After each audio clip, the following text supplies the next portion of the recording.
Hello everyone, my name is Akshay Kumar Dattatre Bhagat and today is 29th of July 2022 and it's my original video. So our today's topic is container in IOC. So as we have seen in previous video that what is meant by IOC and dependency injection. So basically IOC creates an object and keeps into one container. So basically for the creation of object also there are certain rules as we have discussed. We will repeat once again. So basically the class should have an class level annotation and the package name should start with our base package name. Then and then only the IOC creates the object and keeps into the container. So basically the container. So we will see what is this container. So basically the dependency injection injects the object wherever we want. So the IOC creates an object. Then the dependency injection does the work of wherever we are required an object, there it provides the specific object. It takes from the container and it gives to the wherever we require. So for that sake we are using the annotation as an auto-wired, or we have seen that four types of dependency injection through how we can we can see or use our object. So basically container is nothing but in Java we know whatever we are having is class, and in class we are creating objects and saving whatever we want. So like this only the container is nothing but one class. So if we'll see the implementation, and so at the time take example. So if we so forget about all the IOC dependency injection or container. Suppose we have to store our objects. So how we will store our objects? So basically suppose our requirement is we will give one our string and we have to return our object. So auto wiring means nothing it is doing. It is giving just our class name, instance of a class, and getting its object. So like this we can provide an implementation. So take an example that we are having three classes. So basically take a class name first as TPO, then the trainer, then the student class, and these three classes are of different classes. So how we will store now these classes and save this object? Suppose we will give our string as an our student or TPO or a trainer. So it should return the object. So in Java, is there any provision? So like this means we will give one string and it will return that string and object of that string. So if we will see the map, so map stores in key and values. So the data type for key will be string and the data type for value will be object. So we know that each and every parent is an object. So we will see about the upcasting. So what is meant by upcasting? So when we have to suppose declare and array lister, so at that time we are declaring the array list by upcasting. So we will taking first of all list, then list type, that is integer, string, whatever, then name of list is equal to new, then we are giving the child class name, that is array list. So like this is known as the upcasting. So like this only we are doing an upcasting of map. Then its data type key is an string and its value is an object. So and like this only we are creating it, and every parent of an every class or object is object class. So like this only, by taking this advantage we will store this into our parent our child is an student, TPO or trainer, but each and everyone's parent is an object. So by taking this advantage we will store it into key and value. So we will pass our string to string and we will get our object. So first of all, we will create our own container. Suppose give the container name as an my container class. So container is nothing but a single class. So we have taken a my container class.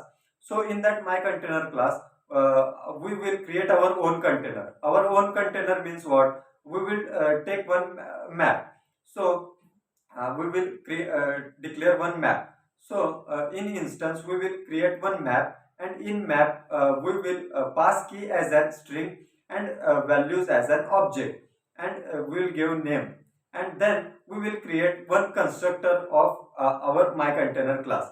So in our my constructor, in our constructor, we will create three objects of map. So first object will be map dot our then new map is equal to new then our student and new student. So like this way we will create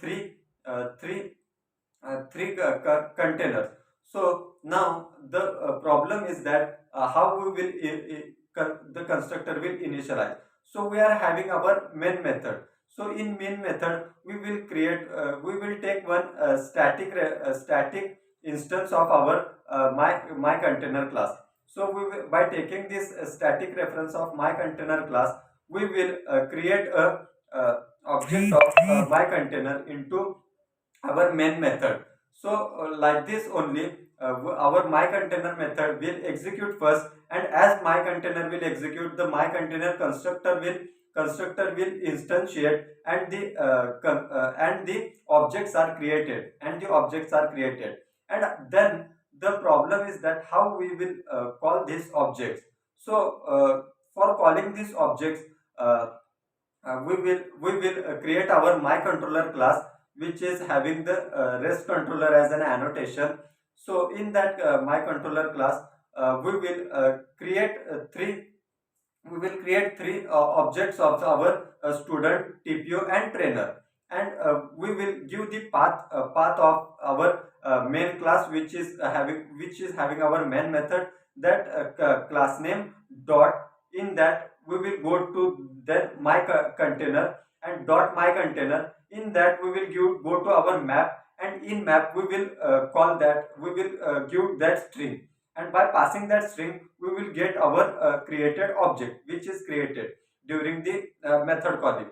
So like this way we can create our own container. So like this only we are having our container. So container nothing doing but like this only, it is storing the object and giving the object when we are giving our annotation. So we have implemented this our my container. So now the problem is we are having two types of container. That is, one is an beanFactory container, and the next one is an application context container. So basically bean container is nothing but it is having a beanFactory. So basically when we are using the annotation as auto-add, at that time it is calling the beanFactory, and it is telling to beanFactory that give me total beanFactory, and I will take whichever object I want. So when we are calling the beanFactory, at that time it is calling each and every container is coming, and from that we have to take which object we want. So in beanFactory, basically beanFactory is an interface. So we are calling an interface, and we are telling interface to create its object. So to give it object. So we know that in interface we can't create the object of an interface. So the our IOC does the main function of that. When we are calling our beanFactory, at that time the it search IOC search for the beanFactory in beanFactory, which our classes has been implemented, and from that each and every class our objects has been created into beanFactory. So like this only we are achieving and loose coupling, which is very advantage by using IOC and DI. So by using interface we are achieving a total loose coupling, because we are giving calling the interface, and we are telling that give an object of each and every class. So it is giving back of an object. So like this way, the bin factory. So what is the difference between the bin factory and application context? So in latest versions or everywhere, bin factory is means it is an old method. In day to day life, in day to day, we are using an application context. So why bin factory is an old one? Because when we are calling an auto add, at that time the bin factory is creating the object and then it is calling. So it taking some time. So basically how we are creating an object and calling, so like this only in bin factory also doing. So the application context is a new type of container in which the objects are created before only. Just we have to call the object whichever we have want at that object we are calling it, and that object we are getting from the application context. So why we are having this bin factory? So basically the reason behind this and is an application context internally uses the bin factory interface only.